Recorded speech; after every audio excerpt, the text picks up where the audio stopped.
It's time for Coming in Hotter, Sens post-game show.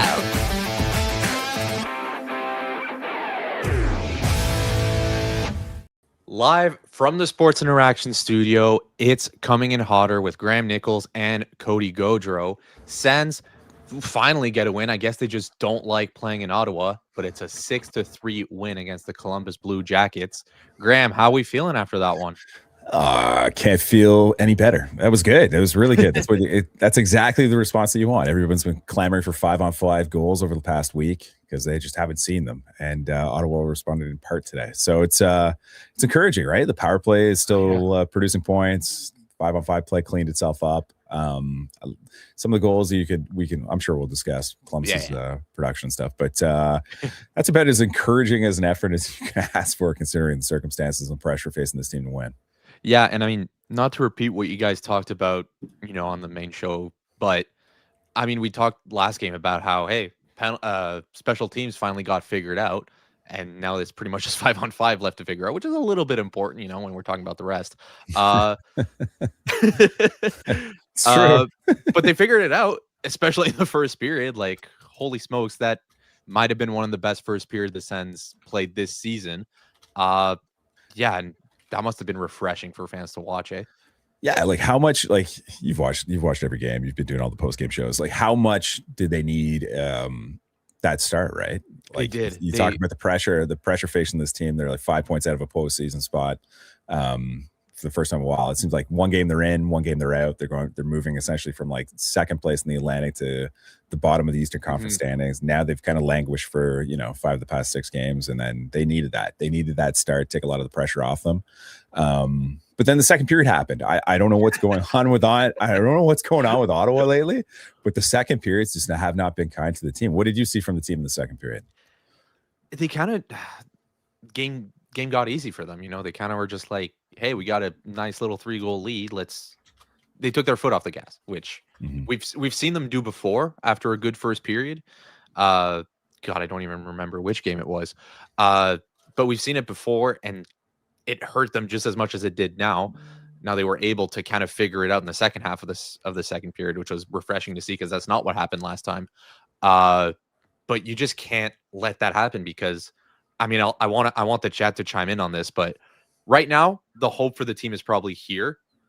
How high was it, midway through the second period when they saw those goals getting potted in? Like, because it must have been just so deflating to watch. Because talk about like 2 different periods. It's weird, and it's always been the second period lately. Like I know Ottawa's historically had their second period issues, like going back to like the last 2 or 3 years, but going back to since I was born. Oh yeah, maybe you're so young. But like Columbus is generating like 57% of the shots, like 60% of the scoring chances of 5-on-5. High danger chances were around 55% for Columbus, just going off the numbers on Natural Stat Trick. It's not the encouraging kind of, and like Travis Green always talks about the pushes. The other team has a role to play. Like when they push, it's how you respond. And to their credit, they did respond, right? Like Michael Amadio gets off the schneid. He hadn't scored in a while.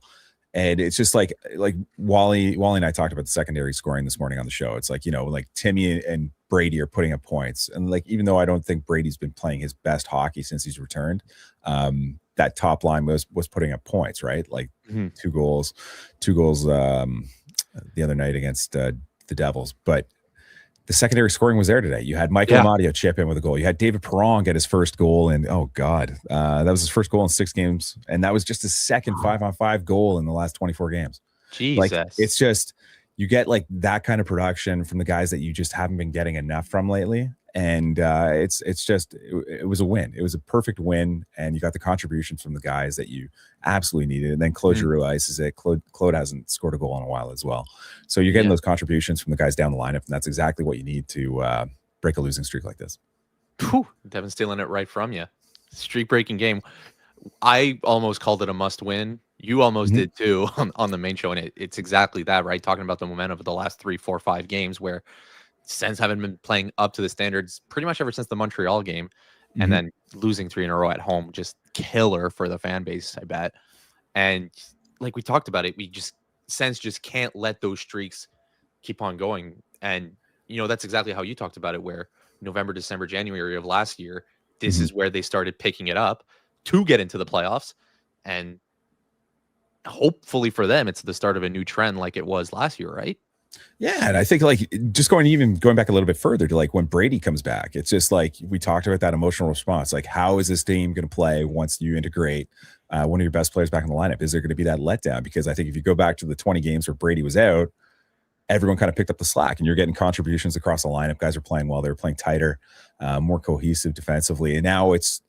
I don't know if it was an emotional letdown or just like that psychological response where you're just like you feel a little bit more insulated because you're getting a really talented player back in your lineup, but that pushback wasn't there. And then they get that important win that you mentioned in Montreal, and it's so encouraging because that performance was just like they were so in control of that game from puck drop. Like they were just absolutely dialed in, and you're like, okay, this is the team. This is where we're going. And they get that home stretch where they play those games last week, and it's just 5-on-5 goes by the wayside.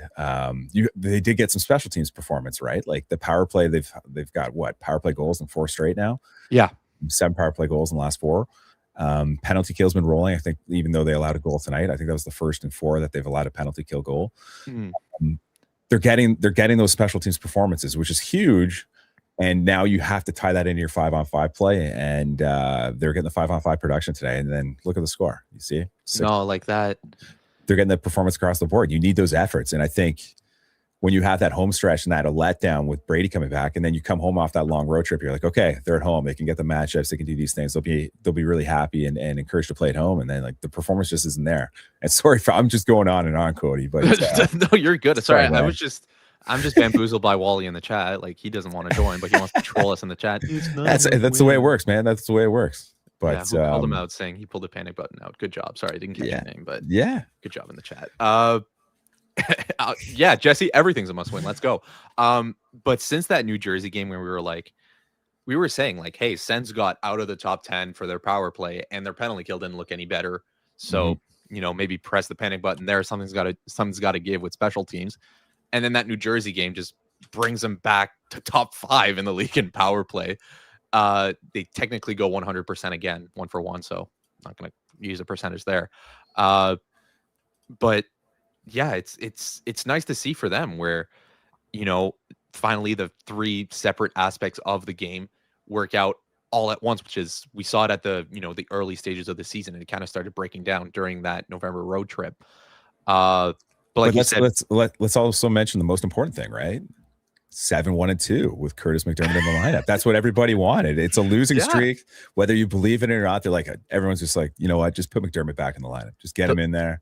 Let's just get some points. The most important. There you go. The most important 2 minutes and 22 seconds. Sorry, no, the most important. He almost had 4 minutes actually. Sorry, I'm way off. The most important 3 minutes and 59 seconds of the game were when he was on the ice. So how do you feel about it? Is it correlation, causation? What are you thinking right now? Well, yeah, it is. Yeah, it's one of the two, but you got to pick one. No, I think it is a correlation, I think, because there's no, let's say you put Hayden Hodgson in that spot. There's nothing stopping Travis Green from saying, hey, Hayden, I'm going to do the same thing I did with Hodgson that I'm doing with McDermott, saying, hey, stay on the bench. I'm going to put Batherson or whatever with that 4th line. There's nothing stopping him from doing that. And sure, there's the whole McDermott being a deterrent, but Columbus didn't have Mathieu Olivier. They didn't have those, big fighter guys on the ice tonight. So I don't think the whole deterrent narrative applied tonight, and I think it's a little bit overblown for other games. But it's nice to have that, always have that flexibility. But yeah, the whole I don't know, the whole putting him in just so you can bench him and play other guys, there's other things you can do. If you're gonna put him in the lineup to not play him, don't put him in. Get a 7th or get another 4th liner who, yes, you can also bench, but put it on the ice to have, you know what? Yeah, put Spartacat in. Oh, wait, I'm reading that wrong. Okay, I don't get the Spartacat hate. You've probably heard I think they're just saying, I think Jack is just saying put anyone in that spot, anyone who That's not going to do anything for you, right? So, but like you put anyone in that role and facilitate that, play your best players as much as you can, right? And essentially, that's what he's done. And I think maybe in moments like this, where like your top guys aren't necessarily playing that well, or guys down the lineup aren't necessarily playing that well, you give them a little bit more minutes, get into the flow, allow them the opportunity to get more reps. Maybe that's helping. Maybe that's all part of it, and that's where the coaching element comes in. So I don't know. It could be correlation. Could also be a little bit of causation, because when you're giving those McDermott minutes to guys like Timmy Stützle, Brady Tkachuk, Claude Giroux, good things are probably going to happen, and it boosts the fourth line. Although we should mention the fourth line. Lars Eller left tonight's game, and I don't know if he's been dealing with something previously, but we mentioned on the podcast, like Wally and I have noticed that he's not moving as well as he has been since the beginning of the season, and he left tonight's game with a lower body injury. Analytically, he got cratered tonight in his limited minutes, so I don't know what he's dealing with, but bit of a blow if he's not healthy. Bit of a blow. Yeah, it especially with Pinto also being out. You already moved Greg to center. Apart from Halliday, you're running out of guys to put in that spot. So I mean, hopefully it's nothing long term for him. But yeah, like you said, if it's something that's been going on for a while, he missed 2 games, right? Earlier in the season. So what, 2 weeks ago or last week? I don't even remember. What are days? That's a problem with those Olympic years. Everything is condensed, so they're playing every other night, and it melds into one. And you're like, man, when where did the last 3 weeks go? Everything's just it all melds into one. Yeah, plus can't remember anything. I don't know, like it hit me just a couple days ago, like, hey, we're in December, by the way. I'm like, what the hell is going on with this year in general? So weird year this year, but yeah, it goes by quick. That's probably that probably plays a factor with Eller. How many guys just we see playing hurt, or coming back from injury and then going back to being hurt. That's part of that condensed schedule, right? And we'll see. That's a good question. I've got another question for you too. Okay, go ahead. No, well, finish this. I hear in the chat. I'll bounce back to Pinot. Jeez, I hope I'm saying that right. One of those situations where if Pinto wasn't out, maybe he'd be sitting. I'd say it's Shep in Ottawa. That's what I'm going with. Oh, that's what I'm going. Shep in. Okay, maybe. But yeah, like Shepino sounds good. Shepino sounds good. I like the French pronunciation. Okay, I'm sorry. I thought I read it as Pinot, like that wine. Yeah. What's that wine called? My mom. Pinot. Yeah, Pinot. That one. But yeah, like maybe because we know Travis Green is so transparent when it comes to injuries. Is he? But I think they're at the point where they can trust Halliday to play, consistent minutes on that fourth line. Okay, so that's interesting to bring up Halliday, because so in the New Jersey game, he was on for a goal in the first period, the tail end of the first period. He took 2 shifts in the second, didn't see the ice at all. Tonight, back in Ohio, right? He went to Ohio State University for his collegiate hockey. Didn't play. I'm sure he's got friends, families, former teammates from that program who were probably in attendance tonight. Doesn't have a chance to play. Obviously, it's all water under the bridge because the Senators win. They pick up an important 2 points at Columbus, but at the same time, from the human element story, benching him, essentially where he developed as a young player, that's tough, right? Like, that's a huge tough break for him.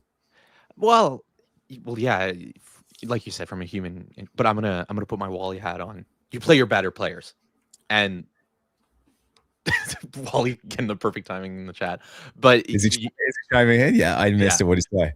This is the feel good league, and I get Come it. Would have on, been Wally. That's like Jason Spezza, like getting benched. Like in that Toronto. Comes from a guy, right? That comes from a guy. That comes from a guy who worked his entire career in broadcast and never had to actually write stories. So, just saying. But no, it would have been nice for him. But I'm not saying that. I'm not saying that, like you kind of implied here, like that Green doesn't trust him. But if he's going to have a choice between him or Eller, who's he going to put in? But now that you add that whole, hey, Eller might be injured, might have played injured, if we're just theorizing here. Is it maybe like going back to that argument, Halliday at 100 versus Eller at 80%? Who are you taking out of those guys? And if Eller misses next game, well, Halliday is probably the one taking a spot. I don't know. I don't know where that gets you. Like if it's totally different players though, right? I think that's the big thing. It's like Halliday's the offensive guy. Eller is the veteran who's been around the league forever. He's a great defender, and he can provide a little bit of offense. He can move up and down the lineup depending on who's in, who's out, who's not going, who is going, and he can PK. And Halliday can't do that at this point in his career. And that's kind of been the struggle for him. That's why he's been in the AHL as long as he has, even though he has offensive aptitude. It's just you have to learn the defensive side of the game. You have to know where to be. And I think like the way his usage has been over the past several games, he's had moments where he's looked unbelievable. Like he's looked really good. He looks like he fits, and he is like an NHL regular at points. But then he has that moment in like the New Jersey game where he's out for a goal. I'm not blaming that goal on Halliday exclusively. Everybody else is out on the ice with him, but obviously Green saw something that he didn't like, punished him for the rest of the game, and then didn't play tonight in an important game in Columbus, back where he went to school. So does he trust him? It's at a point now where you're going to be forced to rely on him, whether you do or you don't. I feel like if we want to make this into an actual statement, he doesn't trust him in every scenario. But I mean, if he was forced to, I'm sure he wouldn't mind putting him in a bottom six role, like kind of the way he played at Adam Gaudette last year. You know what I mean? Just kind of that limited role where he's obviously like he's a top six style of player, but there's just not a spot for him there, you know? And it is harder, in fairness to Travis as well. Like it is a road trip, right? Where you don't have last change and everything else. True. So when it comes to matchups and stuff, you see Halliday go on the ice. That's the opportunity where you can load up on, get your first line out there if you're Columbus. And in that sense, it does make sense, right? So yeah, versus Eller, who is probably one of the most versatile guys in general. And it's not the feel-good league, right? It's not the feel-good league. Not the feel-good league. We'll get to we'll get to talking about the goals a little bit later, but I had a little bit of success betting tonight. So let's go see how that went. So this segment is brought to you by Sports Interaction, Sportsbook, and Casino. Every game is your game when you bet with Sports Interaction. Bet the action on every period, every shift, every shot with Canada's homegrown sportsbook. Sports Interaction. Ontario only, 19 plus. Please play responsibly. So my first one is the one I got right. Giroux got a point. You talked about it, and it just felt like that third line was, destined to do something tonight. We saw, I thought about Amadio. I thought about Giroux. I thought about Greg. I almost said Pinto there. But they had to get something going where, the top guys aren't really working out tonight. And they did. They pulled it out. Giroux got the empty netter, but he also got the assist on that beautiful pass to him for that Amadio goal. It was awesome. So yeah, that was a plus 25. So a nice little odds there. Second one, I just had a feeling, and I don't know where it came from, honestly, that a defenseman was going to score. So I put in Sanderson, and when I saw that he was, at double odds with Werenski on Sports Interaction, I had to hit that. Zach Werenski currently heading into the game, he was point per game. He's also at a point per game against the Sens in his career. So it just felt right. And I mean, if you're gonna bet on a defenseman to score, Sanderson's not a bad choice. And then the Sens to win by 1. I mean, what we saw in the second period, given what we saw at the 3 home games, it felt like it was going to be that type of game where the Sens just, they're holding on, but barely. And I don't know why I had that feeling I had the feeling that was going to be what was going to happen. That was going to be kind of a close game where, you're forced to get that extra goal. So I had the Sens winning by 1. That didn't work out, but that was a plus 185. And I actually did not hate those odds at all. They're a little bit higher than they are usually for a 1-goal game, which, I mean, those games are so rare nowadays. And especially with like how early goalies get pulled out, which it was the case for tonight. But anyways, that didn't work out, but it was, I'm happy going 1 for 3.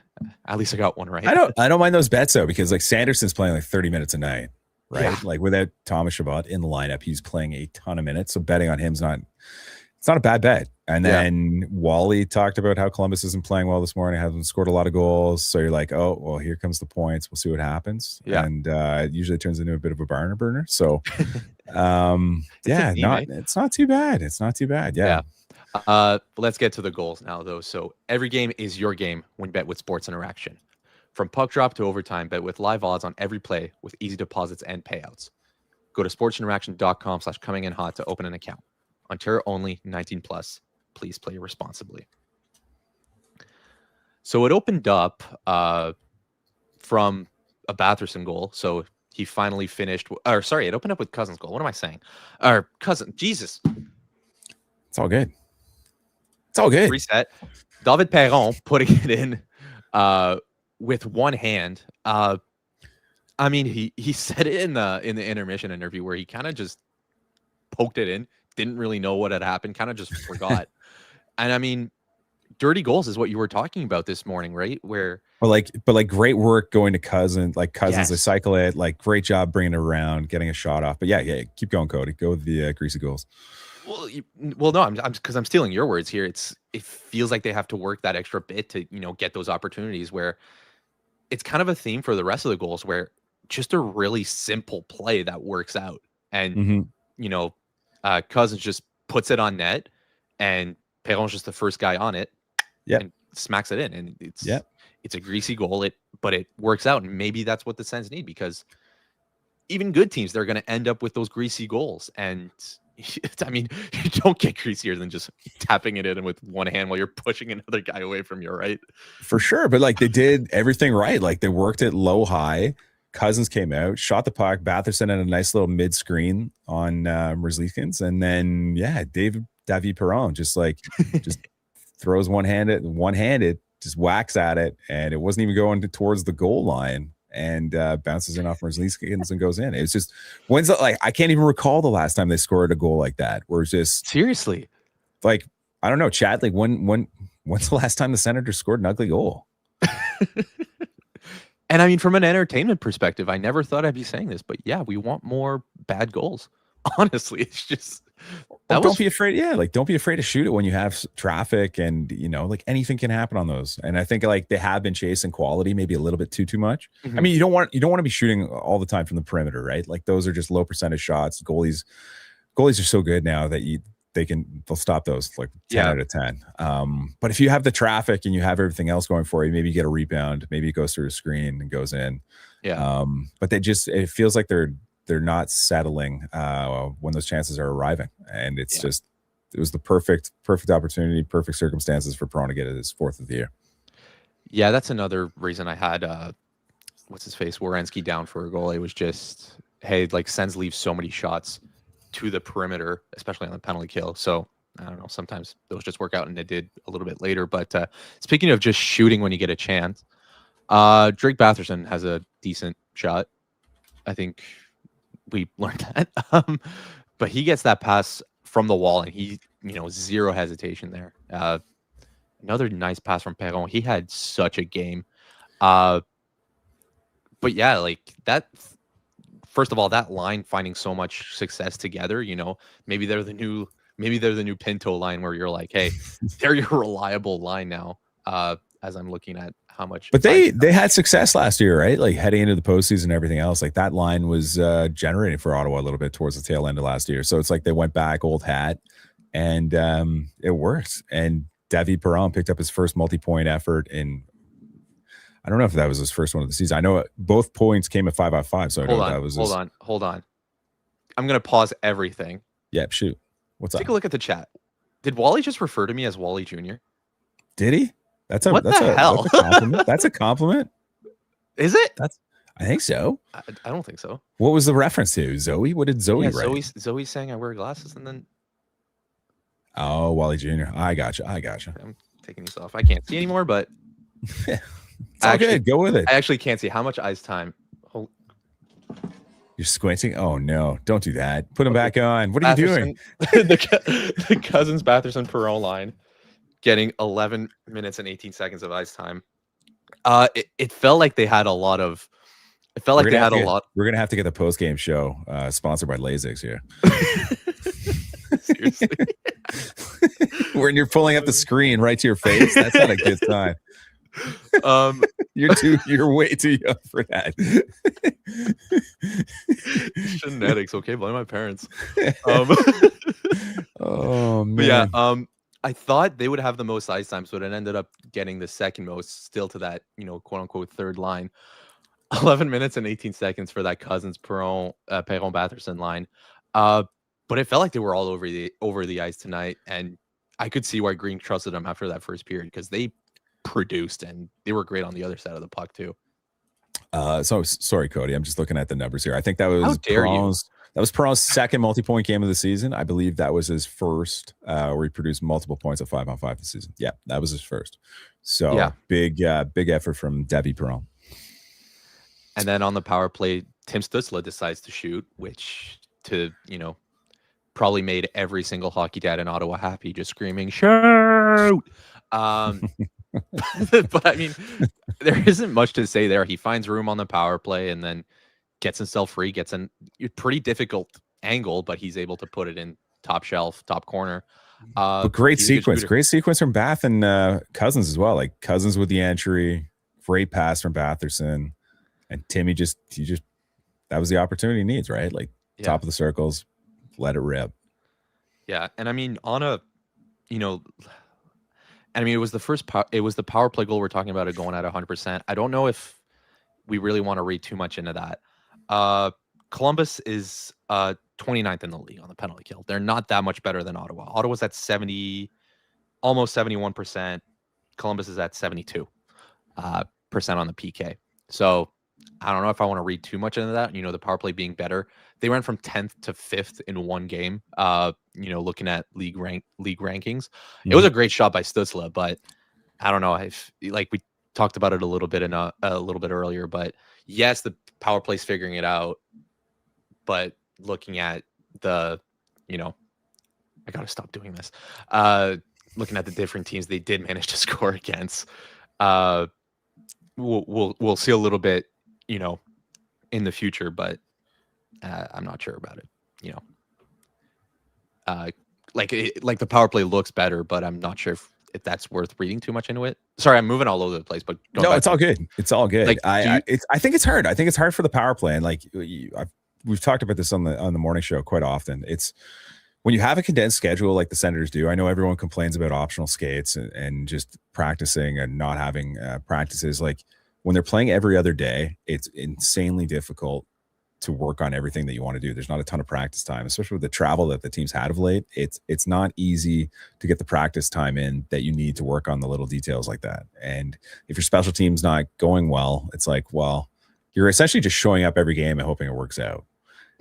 is what happens. It's just the anomaly of an Olympic year, right? It's just it's difficult. And I think like there are those inconsistencies because of it. And I think that's just it's just an unfortunate component of the season. Yeah. First goal against the league credited Boone Jenner for the goal. I was 100% sure it was Fantilli getting it in, but honestly that goal might as well have went to Werenski, who ended up getting the third assist, because it looks like he just shot the puck. Well, no, he passed it to Fantilli, but Fantilli barely had to put any extra oomph on the puck. It just bounced off his stick and in. But you caught what actually led to the goal. Pretty bad turnover within his own blue line from Fabian Zetterlund. Well, two of them though, right? Like Timmy turns it over inside the blue line there, comes back the other way. You're like, okay, Ottawa defends it well. Zetterlund gets there, and then he turns it over at the blue line again. And then Werenski does his thing. Yeah, he's so good, man. But I mean, sorry, like Fantilli's shot goes off Jenner. I think that's what happens here. Okay, because I mean, sorry, I'm just looking at the replay. He's such a good skater. Mm-hmm. Like, sorry, but that can't happen though, right? Like Zetterlund's play, the turnover can't happen. No, and he's been productive in the last little bit. But like Travis Green, when he was asked by the media the other day to reflect on like Zetterlund and his hot streak, and say, yeah, it's great that the puck's finally starting to go away for him, and it's nice to see him get rewarded and stuff. He's like, but he's still got some aspects of his game that he's got to work on. I think like instances like this, where is that little bit of a lapse, you just have to get the puck out, especially in that situation, right? Like you've got a guy on you, you've got a guy at the point. You can't just throw it on the ice back to the blue line when you have a Blue Jacket defender there. It's just that kind of stuff can't happen. Yeah. How about Brady just barging into right after the goal saying, I'm going to stop it, and then just ending up running into Matt Pello? I don't know. I just thought that was kind of funny in the moment. he's big. He's a big guy. I'm sure Matt and Paolo was like, "Oh my god, there's a big Brady Kachuk shaped object coming in towards me." I don't know, that was funny. And then he did the same thing to Markstrom the other night as well, right? Exactly. And we talked about that awesome pass from Giroux to Amadio in front. I don't know why he slammed his stick on the boards after that. That was an I'm mad type of like hitting the board. Maybe he just didn't think Amadio actually put the puck in the net, but what a no look pass. Do you think it's one of those like, hey, I don't know what to do with the puck, I'm just going to throw it in front of that and hope for the best, or did he know exactly? No, I think Claude's that good, where it's like he knows exactly what he's doing all the time. That's a hell of a play by Sanderson to keep the puck in the zone, though. Yes, that's a fluttering puck at the blue line, knocks it out of the air, smacks it deep into the corner, and then just a great sequence, great sequence. How many times have we said that this season, where it's like Sanderson on the blue line, just that puck has an extra 50% chance. Math guy over here. That's an actual stat, by the way. That puck just has an extra 50% chance of staying in the net or in the ozone. But yeah, I mean, just for credit's sake, we're gonna say Giroux did that 100% on purpose. No, he did. He looked and he knew he was there. You actually think so, though? 100%. If you roll that back, he knew exactly where Amadio was on that. And great job by Amadio to finish going forehand to backhand like that. Yeah, another guy with good hands. Yeah, he could easily pot more than 20 in a season if everything broke right. He could. If you put him on the first line, he scores 70 goals. He's better than Austin Matthews. Those are Yorkie's words. Shameless Yorkie pandering. I love it. Well, I mean, yeah, he's nicer to me than Wally is. So that's where Wally chimes back in. Okay, Yorkie himself never called me Yorkie Jr. So that's all I'm saying. Let's get to where it started going wrong here. Beginning of the second period, 3 minutes in, Dante Fabro shot from the blue line, and that's what I was talking about a little bit earlier. Sens let a lot of shots from the blue line kind of just happen, which, I mean, fair enough. Goalies are good at stopping it, like you said, and it's hard to score from there. Hits nothing, gets in there. Ullmark probably couldn't see anything. That's the problem, right? The center of the ice was so congested with bodies. And if you watch the clip, I don't know if Jake has it. He probably doesn't have it. But Clevin goes high on the wall with, I forget who he was with, and then comes back to the front of the net. But Nick Cousins. It was with Fabro. Yeah. Fabro got it. Yeah, no worries, Jake. I can't remember if it was Cousins. I think it was Cousins who was just caught in the middle of the ice. He saw Fabro out there and then just didn't, no one came off. As soon as Clevin came back, nobody pushed out, right? And that created the room and space that Fabro needed to get that shot off. And yeah, it was. But I mean, Cousins, it might have been a fourth line goal where Cousins was on with McDermott, and then McDermott maybe McDermott wasn't even on the ice because they've been sheltering and cycling guys in and out of the lineup. But Cousins saw Fabro at the point, didn't engage, nobody pushed out. And then, just had all the time and space to rip one. So yeah, both of the wingers awfully close to the net there, as I'm just looking at the replay from my end.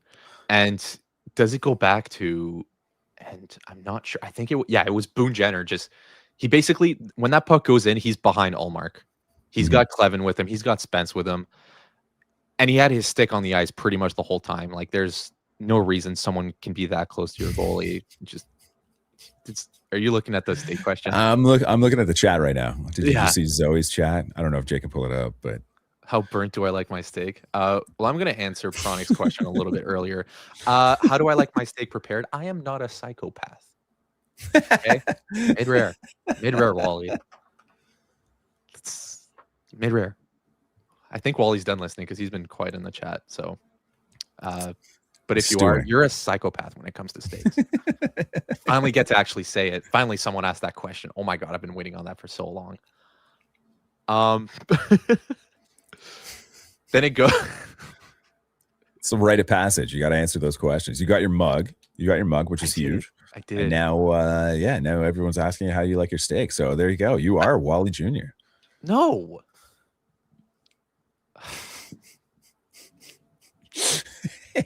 right, chat. Where are we going next?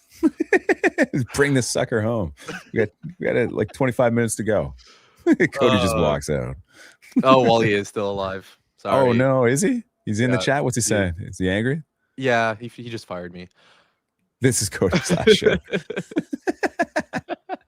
You're getting hallidated. You're getting hallidated right now. Getting hallidated. Yeah. Jake asking about every yeah, I was supposed to get stuff in the background. That'll come before the new year. Don't worry, guys. I'm sorry, but I'm gonna have to retire. Mike replacing me. God damn. But yeah, I'm retiring that Slapshot poster right here behind me. But yeah. Oh my god. Oh no, I'm gonna lose my job. I'm gonna lose my job.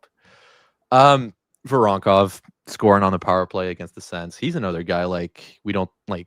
He's outside of Columbus, he doesn't get talked about a lot, but he's a really good scorer. Marchenko. Marchenko. I like Marchenko a lot. Yeah, Marchenko pretty much shot it off of Voronkov's stick. But that's another aspect where Voronkov is literally in the crease. Zoe, if you send me, because I know you're good at editing stuff, if you send me a Yorkie poster, that is going right, that's not going in the background. I'm putting that right in front of the camera right here, and that's all you're gonna see when I'm doing these shows. But Voronkov's stick is literally again in the crease when the puck hits it and goes into the net, and it's another spot. And it's Sanderson who's that's Sanderson's guy in this scenario. And again, guy's getting a little bit too close to the crease, and yeah, he's a big guy, but you can't just let him there pretty much alone, right? So question for you. Columbus scores a power play goal. Penalty kill hasn't been kind to the Senators all season. Ottawa had a commanding lead to start the game. Yeah. 4-1 after one period. When Columbus gets that power play goal, how frayed were the nerves? Your nerves. Can I turn that to the chat? I think I asked it earlier and I didn't get the answers I wanted. So I'm gonna ask again. The nerves, what were they after? Because at the end of the first period, Columbus takes out Elvis. Elvis Merzlikins puts Jake Greaves back on, he's been really good so far this year. But yeah, it didn't feel that way after the Fabro goal, but getting the penalty, the Voronkov goal, and it was just we've all seen this before, right? That. I wouldn't say it was anything nervous or anything. It was just, this is going again, right? It's 4-1's the worst lead in hockey. There we go. Oh my goodness. Or best, depending on who you're thinking of. There you go. But we've seen it before, just choking in the second period, and we see that scenario, and it's just we just went from having a 3-goal lead to a 1-goal lead, and that they didn't score for almost 10 minutes after that, no goals for another 10 minutes. So it was just felt, okay, this is back to being anyone's game, where in the first period it was can Ottawa play more dominant at this point? Someone's saying in the chat, I got nervous when Columbus scored 2 more in the second period. We've seen Ottawa blow a multiple lead before. Boom. But Zoe replying, but McDermott was in the lineup. Don't worry, guys. Maybe he's just really good at giving speeches in the room. Maybe that's what it is. Yeah, maybe. We'll lean into that. We can ask him. Maybe he deserves the C. No. The guy from Goon got the captaincy in the movie. So. Stützle gets another goal at the tail end of the second period. I'm talking about the second half of the period, where instead of kind of choking and losing the lead, or oh my god, Jake, you're so mean. God, I forgot what I'm talking about now. So there's you have to Thanks. tell the listeners what's happening. So the chat in our actual like the private chat when we're running a show, the producer Jake's chiming in with some comments, and that's why Cody's all rattled right now. So Jake's kind of giving it to us a little bit here. But Hey, not to it's say I'm funny. not. It's all funny stuff. Jake's Yeah. got some personality and some Yeah, good he should comedic get timing. on You got to with it. appreciate. Yeah. Sorry, not to say that I don't want you to hear anything, Grammar, but I thought I was going to be alone tonight again. So, boom. It's okay. Happy you're here. Happy you're here, man. Thank you for It's coming. okay. Thank you for coming. But yeah. Tim Stutzla, wrapping it up. Like, speaking of nerves, they were probably up pretty high. Like, fans were probably nervous when Stutzla puts in that goal, and it goes back to a 2-goal lead for the Sens, and they kind of started changing their game in that second half of the period. Did the nerves kind of go down for either you or the chat? Like, because I felt like the feeling of the game when you got to that halfway point of the second period was just finally the Sens going like, hey, we're not gonna let it happen again, and we're gonna change their game closer to what we were in the first period. Did it feel that way for you? Yeah, and I think part of that just stems from the fact that Ottawa was usually relatively decent at closing games out. They play better in the third than they do in the second, and like the second periods have been so bad. That's when I find like the second periods are when I'm more nerve-wracked for the team because they just, for whatever reason, it's just like they can't. There is that pushback that we talk about all the time. There is that push in the second period from teams of late, and in the third, they found a way to match it. They found a way to bounce back, and it's an anomaly this season when you're talking about those second periods. But yeah, when Timmy gets that goal and provides that insulator, it's huge. It's a huge momentum swing. I don't know if the team's confidence is wavering or how fragile the group is. I think like they've been in so many 1-goal games over the past year. Going into the postseason against Toronto, they played in a lot of 1-goal games as well. Like I think there is a resiliency that's there. They know how to play in close games. They trust the structure. They trust their 5-on-5 system. It's just getting that cohesive 60-minute effort has eluded. The third period was just huge. And then Claude Giroux might be the most money empty net goal guy in the league. That guy just seems to score crucial empty net goals from all over the ice. Remember when Pacioretty was on the Canadians and everyone was like, "Oh, he's such a good empty net goal scorer," and then that the narrative turned into he's such a good goal scorer, but you actually watch the game and 90% of his goals come from empty nets. But that I'm not saying that. Are you just taking random digs at Max Pacioretty? I like it. Yes, that's exactly what I'm doing. But I'm not saying that's the case for Giroux. But like, yeah, I want to. Sorry, I'm getting another look. Where did he shoot at from? Was it from his own blue line? Pretty much. It was like, yeah, it was on this side of the red line. It was on his side of the red line, but it was a little bit closer, I think. Like pretty much at the giant face-off circle. But that's impressive. That nice little move around Fantilli. Under duress, like makes it happen. It's poise. He's got a lot of poise. That's the word I'm looking for. Pulling out those fancy hockey lingo. Someone in the chat saying, "Imagine Cody interviewing a player with the chat open." We could do that. We should do that one day. Oh, that'd be nice. I haven't interviewed since. Just getting distracted. Just getting distracted. I'm always. Hey, we talked about the last goal. Like, anyways, I would love to do that. But yeah, I don't know how in I am with the Sens. I said hi to Zetterlund into a practice, but that's it. Well, there you go. There you go.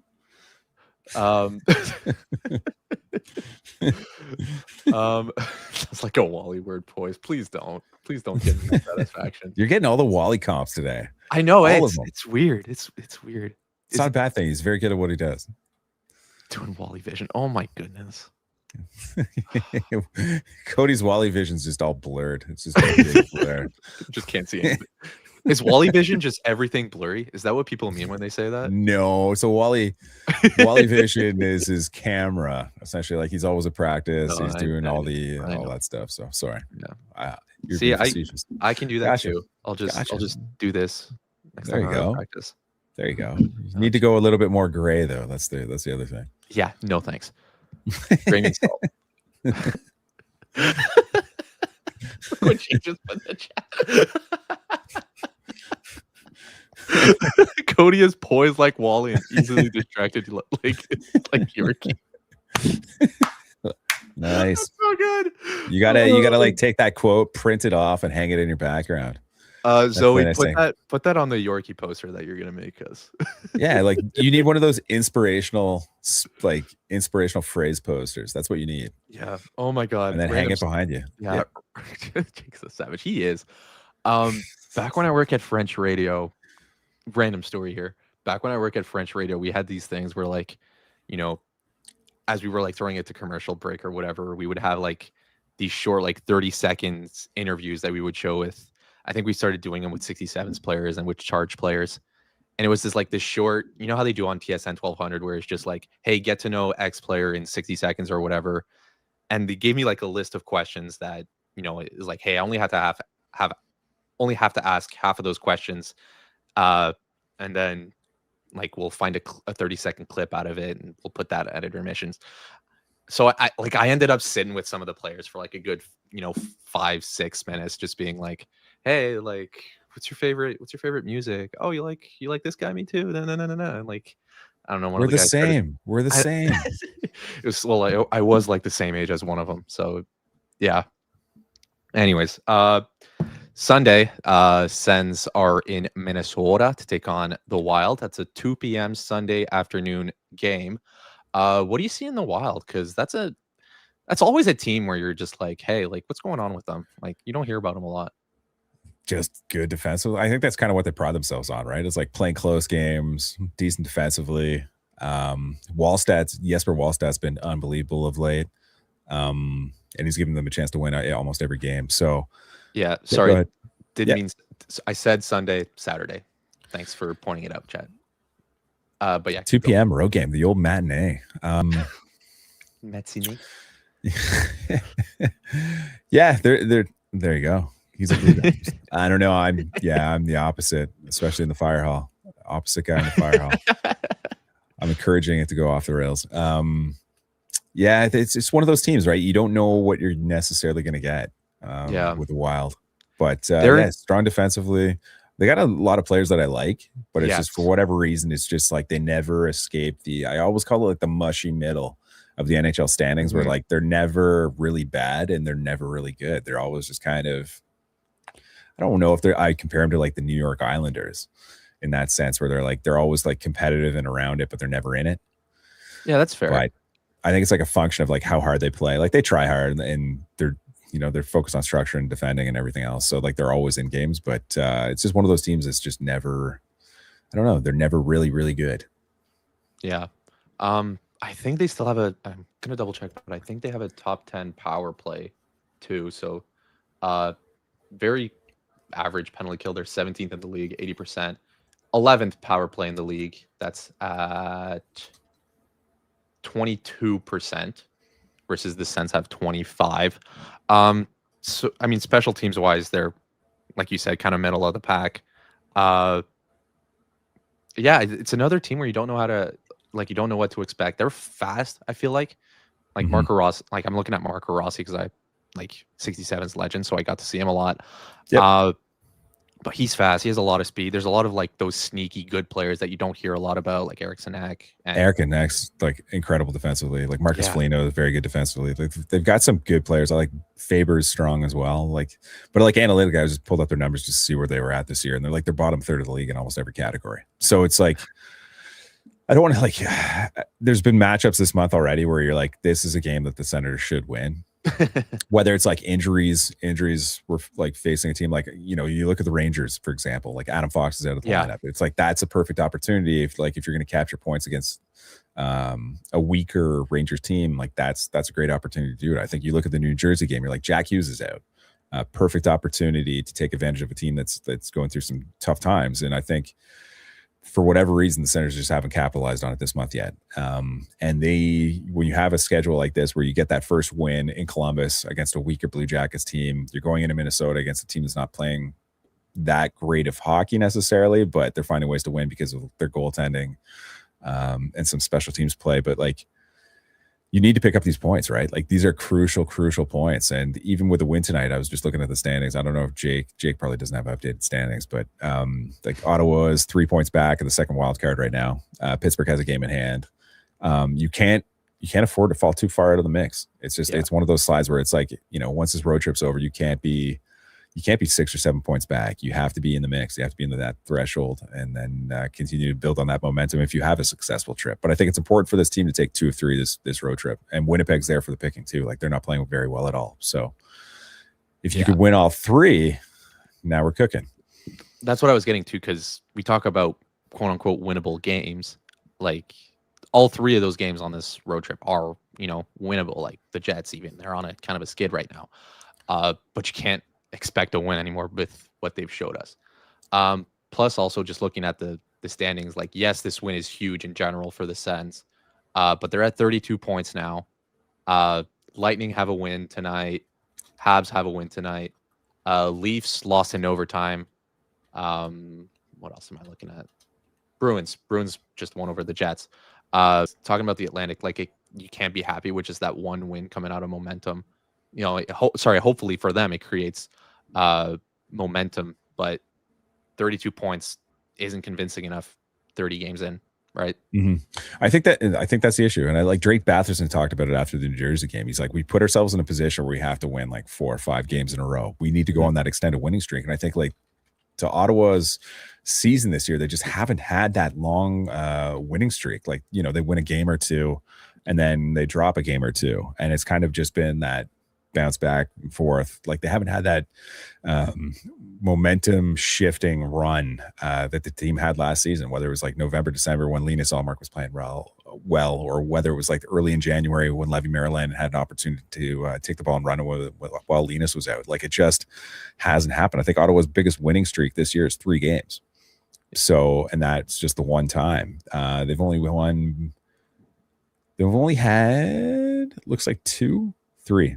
They've had 3 series or sequences where they've won two games in a row. Wow. Yeah. So they're due. I feel like they're due, but I also want to knock on wood here. Tonight might be one of those. Don't want to jinx it like Wally. Anti-Wally. Yeah. But tonight might be one of those games where, we always go back like 2-3 months from now. Like, I'm just spitballing here, but looking at how, if they do go on a streak, like, this is the type of game that would start it, where, just timing wise, after what they did at home, that might be exactly what they needed. Yeah, exactly. I think, like, with the mounting pressure facing the team to, like, turn it around, put on a good thing, like getting back out on the road where they had success over in like California on the Western Swing, where they won like 4-7. It's like, get away from the pressure, get away from the local media, and just, I don't know, have a chance to, like, not relax, but like just, get away from the norm, break away from the norm, and then bring it in. I don't know if it makes them a little bit more focused, but maybe it helps. Yeah. And I mean, Ohio, Minnesota, and Winnipeg, pretty in mid-December, that's exactly what you think of when you think of the California road trip, right? It's a weird road trip. Yeah. And I mean, it's got to be a cold one. But probably 3 cities I wouldn't want to visit in December. Yeah, exactly. Maybe for the Christmas markets. Wally'd be happy. Maybe. Lisa would be happy. Maybe. It's no Europe, though. It's not Europe. Saturday afternoon, I'll be back with you guys after the Minnesota game. Still no JMO for that, but we'll see what happens with that. Chat, I don't know what's going on. They were talking about Graham's dog and saying that he might be the cutest out of the gang. Do you have a dog? Don't know about that. Yeah, I do. Yeah, I got a little miniature schnauzer named Guinness. He's black. He's all black. Guinness. He's all right. Okay, that's why the chat was talking about a Guinness. Okay, I thought they were talking about beer. they can do that too. It's all good. Yeah, maybe we should just start this whole. We should have like one whole show where it's just the dogs and they talk about the Sens. We'll see though. With voiceovers from the hosts. Yeah, that'd be all right. Yeah, maybe. Anyways, thanks for joining us, everyone. Like I said, we'll be back after the Minnesota game. But for now, have a good night and we'll see you next time. See you, everybody.